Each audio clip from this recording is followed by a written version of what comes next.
it's a long time of a lot of research that where we started looking at pain, but for the most part, where we're landing is that a human will have a genetic predisposition to a certain response. For instance, you would have a history of migraines in your family. You would have a history of jaw pain in your family. You would have a history of endometriosis in your family. So somebody has a genetic predisposition to respond a certain way. Not everybody gets migraines.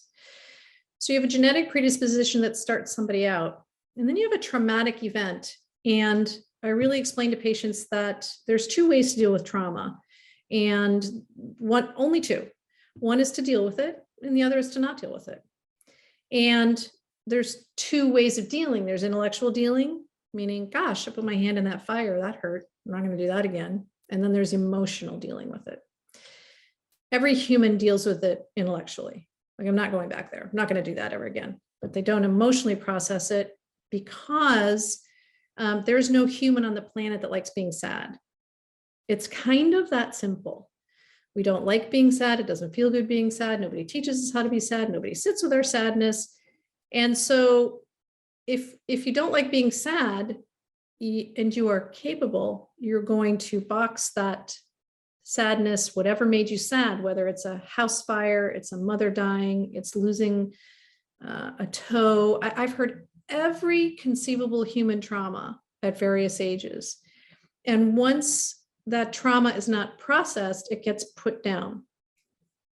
And if the trauma is, I don't want to say if it's bad enough, if they're traumatized and they put it away, the first physiologic response every human does, whether they're 2 years old or 72, is they stop sleeping.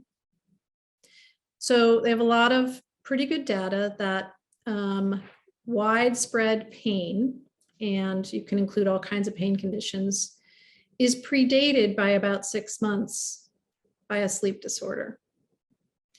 And somebody who's hypervigilant because they haven't processed their trauma, again, whether they're 2 or 72 and they're putting it down, they stop sleeping. And stop sleeping means either difficulty falling asleep or difficulty staying asleep. Now, if you have a child who's been traumatized at an early age, and you ask them their sleep history, it's difficult to get one because it's bad sleep is all they know. So when you stop sleeping, I always tell patients, well, then you start breaking. It's not hard for people to imagine if you stop sleeping for 3 or 4 days for whatever reason, and somebody asks you to go do a 5K run, you're going to sprain your ankle. But it surprises people that if they've not been sleeping for 20 years and now they're 22 and their body has been breaking with headaches, jaw pain, reflux, and it goes on.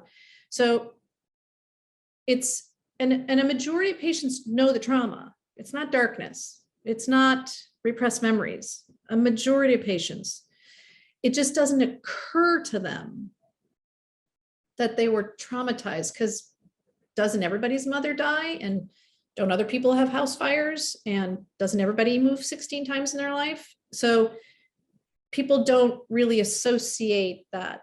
So how I get them to understand things, they say, well, look, your headaches started at age 5. Headaches in a 5-year-old are not normal. Your stomach pain started at age 12. You had a painful period starting at 14. You started having pain with intercourse at 19. And you were assaulted at 22. So lots of people would assume that that assault was the problem. And so trauma-informed care is to say, yes, that's a problem.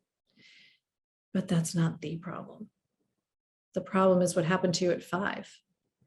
And so then I can direct the counseling, because once they know really what the problem is, then the pain, it's just energy. So they're either having physical pain or emotional pain, and no human on the planet wants to be in emotional pain. Mm-hmm. So it's a hard thing to tell somebody you'd prefer to be in physical pain than emotional pain.